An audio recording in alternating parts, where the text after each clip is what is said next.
Bollywood music industry की शान मोहम्मद रफी और किशोर कुमार के चल बसने के बाद उनकी कमी को कुमार सानू ने कमाल महारत और सलाहियत से पूरा किया। एन उस वक्त जब अमिताभ बच्चन के लिए पसे पर्दा आवाज की तलाश थी, 31 बरस के नौजवान सानू भट्टाचार्य की जब गुलकारी सुनी गई तो मौसीकार जोड़ी को महसूस हुआ कि जैसे उन्हें दूसरा किशोर कुमार मिल गया। अगर अमिताभ बच्चन अमेरिका में कुमार सानू की ऑडियो कैसेट सुनने के बाद उन्हें मुस्तरद कर देते तो ऐन मुमकिन है कि वो आज तक बड़ा नाम हासिल करने के लिए भटक ही रहे होते। गुलकार और मौसीकार जगजीत सिंह ने जब 1988 में नौजवान गुलकार सानू भट्टाचार्य की गुलकारी को सुना तो वो खासे मुतासर हुए। मौसीकार कल्याण जी आनंद जी गहरे दोस्त थे, तभी इस नौजवान को लेकर उन तक पहुंचे और सिफारिश की कि ये बहुत ज्यादा बासलाहियत गुलकार है, इसे मौका दें। उन दिनों मौसीकार कल्याण जी आनंद जी हदायतकार प्रकाश मोहरा की फिल्म जादूगर के गाने तरतीब दे रहे थे। ये वो वक्त था जब अमिताभ बच्चन के लिए पसे पर्दा आवाज की तलाश जारी थी। मोहम्मद रफी और किशोर कुमार के चल बसने के बाद अमिताभ बच्चन के लिए कभी शब्बीर कुमार तो कभी मोहम्मद अजीज की आवाज का इस्तेमाल किया जाता था।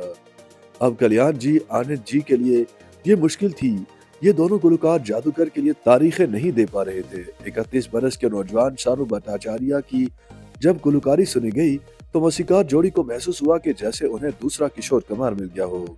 नौजवान का ताल्लुक कोलकाता से था, लेकिन गुलकारी में ऐसी महारत थी कि अंदाज़े गुलकारी से मालूम ही नहीं हो रहा था कि वो बॉम्बे से ताल्लुक नहीं रखते। कल्याण जी आनंद जी तो इस नौजवान गुलकार से इस कदर मुतासिर हुए कि उन्हें मशवरा दिया कि सबसे पहले अपना नाम मुख्तसर करो।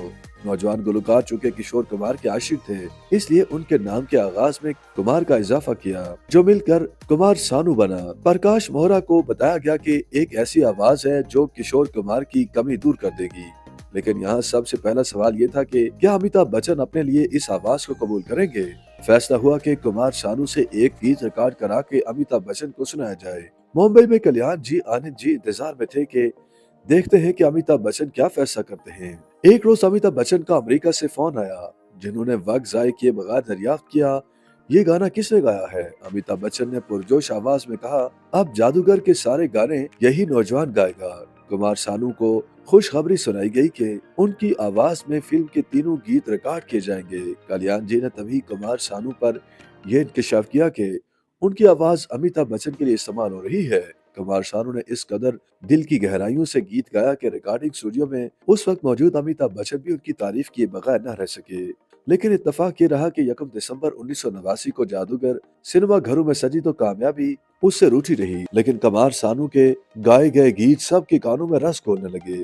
फिल्म की नुमाइश के साल ही टी सीरीज के मालिक गुलशन कुमार की जौहर शनाज निगाहों ने भांप लिया कि कुमार सानू मुस्तकबिल के बड़े गुलकार बन सकते हैं। ये भी कुमार सानू को ही एहसास हासिल है कि जादूगर के 2 साल बाद जो भी फिल्म फेयर अवार्ड हुए, उनमें मुसलसल 5 साल तक जब भी स्टेज से बेहतरीन गुलकार का नाम पुकारा गया तो वो किसी और का नहीं बल्कि कुमार सानू का नाम था।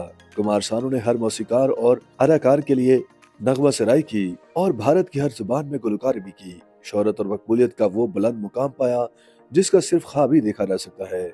कुमार सानू कई बार इस बात का एतराफ कर चुके हैं कि अगर ये जगजीत सिंह और कल्याण जी आनंद जी ने उनकी गुलकाराना सलाहियतों को शिनाख्त करते हुए मौका दिया, लेकिन अगर अमिताभ बच्चन अमेरिका में उनकी ऑडियो कैसेट सुनने के बाद उन्हें मुस्तरद कर देते तो ऐन मुमकिन है कि वो आज तक बड़ा नाम हासिल करने के लिए भटक ही रहे होते। YouTube पर गूगली न्यूज देखने के लिए youtube.com की सर्च बार में गूगली न्यूज टीवी टाइप करें। गूगली न्यूज के पेज पर सुर्ख रंग के सब्सक्रिप्शन वाले बटन पर क्लिक करना ना भूलिए। YouTube पेज पर अपलोड होने वाली वीडियोस से बाखबर रहने के लिए बेल आइकन पर क्लिक कीजिए। आपको हर नई वीडियो के बारे में नोटिफिकेशन मौसूल हो जाएगा।